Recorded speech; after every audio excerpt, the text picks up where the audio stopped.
பற்றி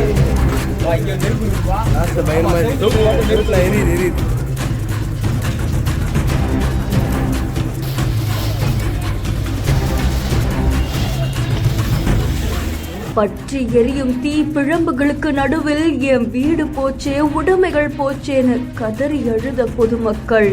பல கூரை வீடுகளை சூறையாடிய அக்னி.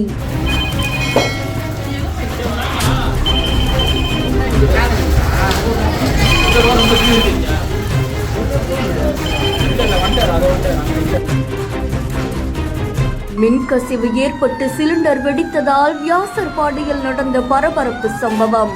ஒன்றின் பின் ஒன்றாக வரிசை கட்டி சென்ற தீயணைப்பு வாகனங்கள்.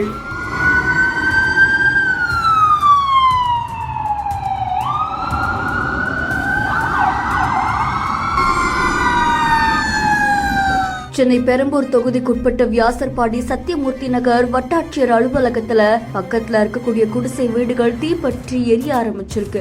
வீட்டுல ஏற்பட்ட மின்கசிவு காரணமா சிலிண்டர்கள் வெடிச்சு இந்த விபத்து ஏற்பட்டதா முதற்கட்ட விசாரணையில வெளிவந்திருக்காமா.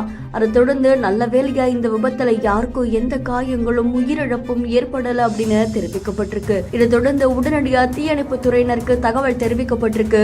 சென்னை பெரம்பூர் செம்பியம் வியாசர்பாடி ஆர்கே நகர் உள்ளிட்ட தீயணைப்பு நிலையத்திலிருந்து சுமார் 3க்கும் மேற்பட்ட தீயணைப்பு வாகனங்கள்ல சுமார் 15க்கும் மேற்பட்ட தீயணைப்பு வீரர்கள் விரைஞ்சு வந்து தீய அணைக்கிற பணிகளை ஈடுபட்டிருக்காங்க. இந்த சம்பவம் தொடர்பா சென்னை வியாசர்பாடி மகாகவி பாரதி நகர் காவல்துறையினர் வழக்கு பதிவு செஞ்சு விசாரணை மேற்கொண்டு வராங்க அப்படின்னு தெரிவிக்கப்பட்டிருக்கு. உடனடியா 108 ஆம்புலன்ஸ் உள்ளிட்ட வாகனங்களுமே வரவழைக்கப்பட்டு தயார் நிலையில வைக்கப்பட்டிருந்ததால யாருக்கும் எந்த விதமான காயங்களும் ஏற்படல அப்படின்னு தெரிவிக்கப்பட்டிருக்கு.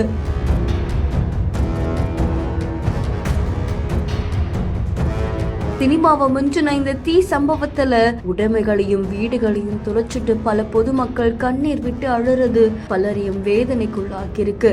இந்த காட்சிகள் சமூக வலைதளங்கள்ல பரபரப்பை ஏற்படுத்தி இருக்கு.